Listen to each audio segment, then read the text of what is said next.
Bonjour à tous et merci de nous retrouver sur Comcom TV, sur Facebook, sur le site internet. Nous sommes le vendredi 19 octobre et vous regardez le JT des JT, enregistré exceptionnellement. Donc n'oubliez pas, vendredi prochain à 12h10, il sera en direct sur votre page Facebook de Comcom TV. Allez, 3 reportages à vous proposer aujourd'hui. Le premier, un événement national, la fête de la science, qui s'est invitée aussi dans Lyon. Il y avait 2 lieux où vous pouviez vous rendre, c'est-à-dire à Auxerre et à Sens, beaucoup d'ateliers et d'animations qui étaient organisés ou en tous les cas animés par des passionnés et des particuliers. C'est un reportage de Frédéric Brulé et de Thomas Jagnot. Un événement national. La fête de la science s'invite aussi dans Lyon avec 2 lieux de rendez-vous. À Auxerre et à Sens, où 2 villages ont regroupé plusieurs dizaines d'ateliers animés par des associations, des scolaires ou des particuliers passionnés. L'homme et son environnement est le thème retenu du village des sciences, installé vendredi et samedi dernier dans la salle des fêtes de la rue René Binet à Sens. La fête de la science, il faut savoir que tout d'abord que c'est un événement national qui est organisé par le ministère de l'Enseignement supérieur, de la Recherche et de l'Innovation. Donc que ce soit l'homme perçoit son environnement à travers les 5 sens, et puis on a effectivement des horticulteurs, des apiculteurs, etc. qui font découvrir la nature aux élèves. Vendredi, c'est plus de 1000 élèves de primaire et du collège qui se sont pressés d'un stand à l'autre de la manifestation et partir à la rencontre des espèces avec la pyramide du loup, découvrir l'archéologie avec l'Institut national de recherche archéologique préventive ou la production d'énergie électrique par les élèves de l'école de l'Île-d'Yonne. Touchés, on va dire, nous, par l'écologie, et on voit de plus en plus des voitures électriques. Et j'ai souhaité en fait montrer aux élèves qu'on pouvait aussi nous faire non pas des batteries rechargeables mais des piles simplement, donc ce sont des piles chimiques. Et donc l'idée avec les élèves c'est de voir comment est né ce courant. On a fait des recherches sur 2 chercheurs italiens, Galvani, Volta.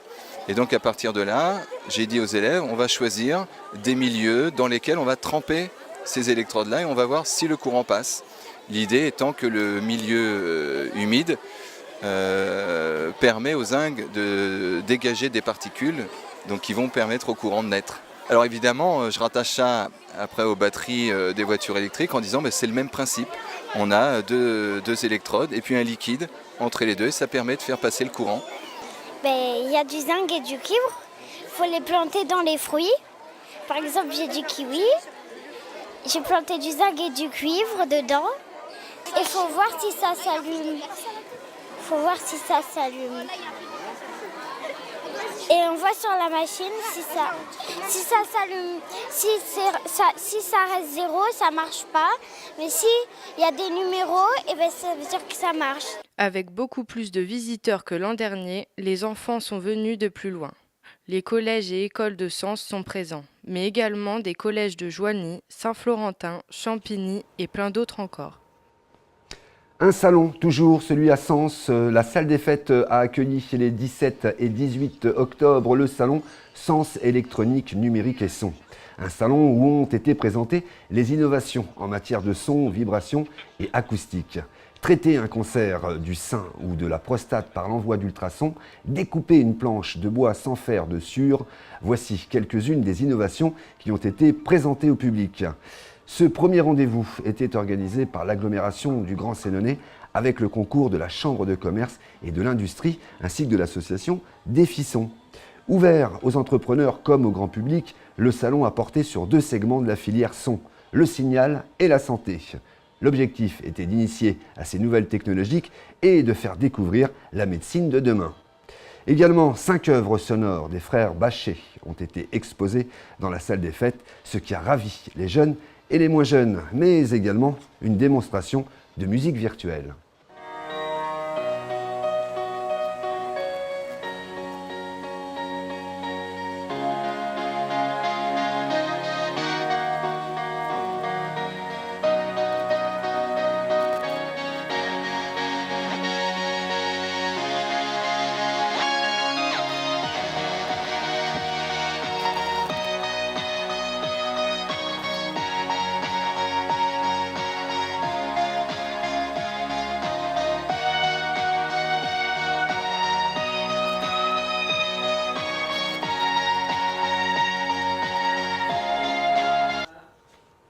Toujours sur l'aspect médical, il y avait la première édition des Foulées Roses de Lyon qui a eu lieu le dimanche 14 octobre. C'était en famille, entre amis, que vous y êtes nombreux joints. Vous étiez plus de 7000 personnes à y être. Vous avez pu faire don de 35 500 € en participant à cette course et à cette marche. C'est un reportage de Sébastien Corberon.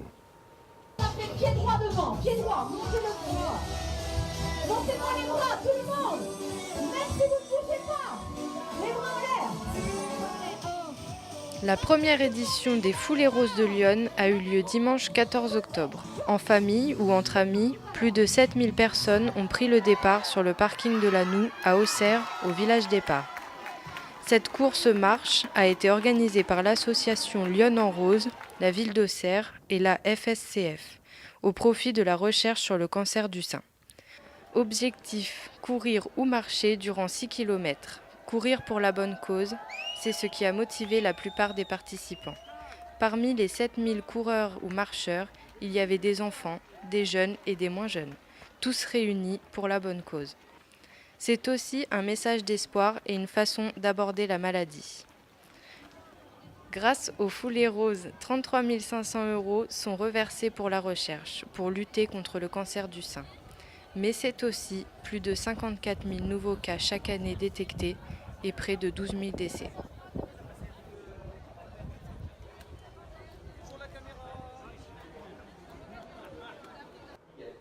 La préfecture de Lyon communique chaque mois sur la sécurité routière, voire même semaine par semaine.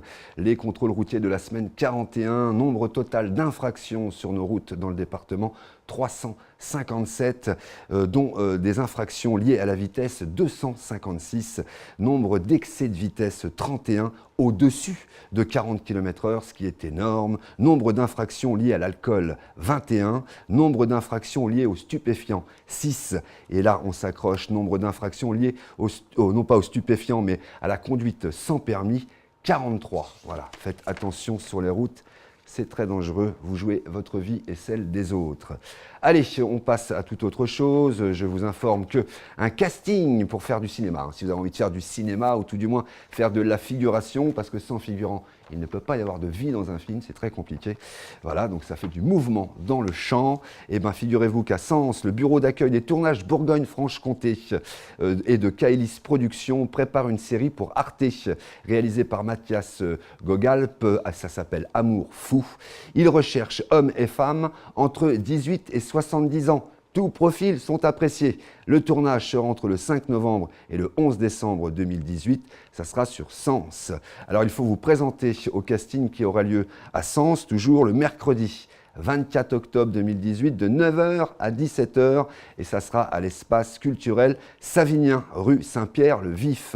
Voilà, donc vous pouvez aussi adresser votre candidature par mail à casting.amourfou@gmail.com. Voilà, donc il faut y aller avec une photo récente, voilà, en portrait et en pied, et avec vos coordonnées complètes, nom, prénom, adresse postale et numéro de téléphone, en indiquant l'objet sur le mail. Sens, évidemment, c'est une prestation rémunérée. Alors, si vous avez envie de faire un petit peu de cinéma et que vous êtes sur le Sénonais, n'hésitez pas. Postuler.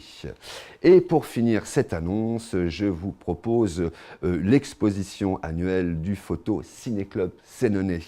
Ça va se passer du 24 octobre au 6 novembre. C'est sous la mezzanine du marché couvert. Il y aura plus de 200 photos et l'inauguration, le vernissage, aura lieu le 26 octobre à 18h. C'est le photoclub, vous le voyez, il est là. Voilà, il faut y aller, c'est des photos extraordinaires de passionnés. Allez, tout de suite, maintenant, la météo de ce week-end. Le restaurant Les Copains d'Abord de Gron vous présente la météo de Lyon.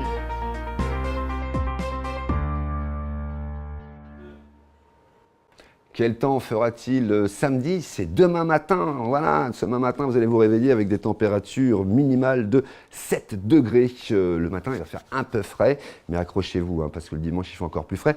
Là, c'est samedi, 7 degrés le matin, et l'après-midi, des températures de saison qui avoisineront les 21 degrés, avec quelques nuages sur le nord du département qui se dissiperont au cours de la journée. Et dimanche, Alors là, il va faire très très froid. On va se réveiller le matin avec une température de 5 degrés. Blou, blou, blou. Voilà. Par contre, pas un seul nuage de la journée. Voilà, vous le constatez sur la carte. Il va faire beau, on va passer un bon dimanche. Et les températures avoisineront les 21 degrés, ce qui est des températures de saison. Ce qui nous manque, c'est un petit peu d'eau. Voilà. Voilà, nous arrivons à la fin de ce JT, des JT de ce vendredi. Un JT, comme je vous l'ai dit, enregistré exceptionnellement. Nous avons une semaine où on a couru partout dans le département. Merci beaucoup de nous suivre encore une fois. Vous êtes maintenant beaucoup plus de 6 000 à nous suivre, plus de 30 000 chaque semaine. Merci à vous de partager et d'en parler autour de vous. Nous faisons tout ce que nous pouvons.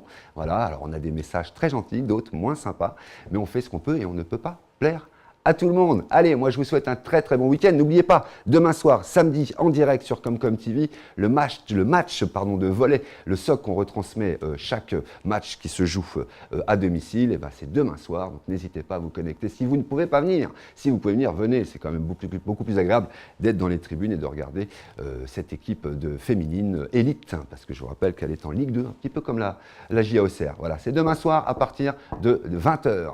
Allez, je vous souhaite un bon week-end. Merci à Frédéric Brûlé à la réalisation et Thomas Jagnot, voilà, sur l'aspect technique. Allez, bye bye, bon week-end.